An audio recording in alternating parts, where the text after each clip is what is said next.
What are Stryker vehicles? And why is the Pentagon sending them to Ukraine?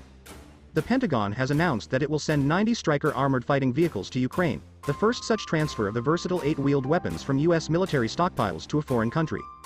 The Strykers will be joined by 59 Bradley infantry fighting vehicles and other weapons as part of a $2.5 billion military aid package for Kyiv. Combined with the 50 Bradleys announced for Ukraine on January 6, the package will give Kyiv the equivalent of 2 armored brigades worth of vehicles, according to a statement emailed to reporters Thursday evening. What are they? According to the U.S. Army, there are 18 different variants of the Stryker. Some are built primarily to move infantry soldiers in and out of battle, while others are designed to carry weapons like 120mm mortars to provide fire support. Others carry medium and large caliber weapons for direct fire on enemy troops with 30mm cannons or even larger 105mm guns.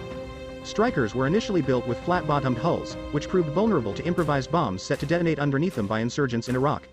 In response, the Army phased those vehicles out with newer Strykers fitted with a V-shaped bottom similar to those used on mine-resistant ambush-protected vehicles, which are also called MRAPs. Exactly which version or versions will be provided to Ukraine is unclear. Why were they created? U.S. Army leaders decided in the 1990s that the service needed a more mobile strike force that could go anywhere in the world in just 4 days. That meant they needed a vehicle that was well armed and armored while still relatively lightweight and small enough to be carried by a C-130 cargo plane. The Stryker was chosen as the vehicle the Army could build that force around. They first saw combat in Iraq in 2003. How are they different from the Bradley?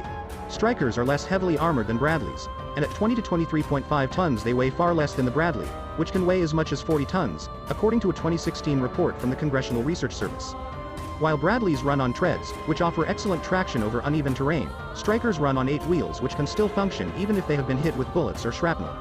Strykers are also much faster than Bradleys, capable of speeds of 60 miles per hour, according to the congressional report.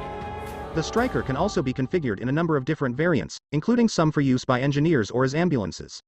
How will they be used in Ukraine? The Pentagon's announcement